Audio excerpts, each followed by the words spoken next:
Statutory law. Statutory law, also called enacted law or Acts of Parliament, refers to formal, written laws passed by a legislative body, such as a parliament, congress, or state assembly.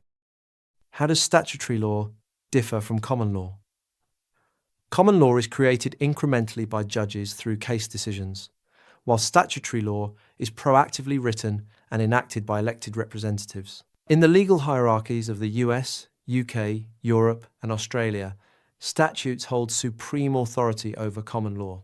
If a newly passed statute directly conflicts with an older judicial precedent, the statute wins, and the court ruling is overridden. These laws are organised into written collections known as codes or statutes at large. For example, imagine that for decades, common law courts ruled that digital signatures were not valid for real estate deals.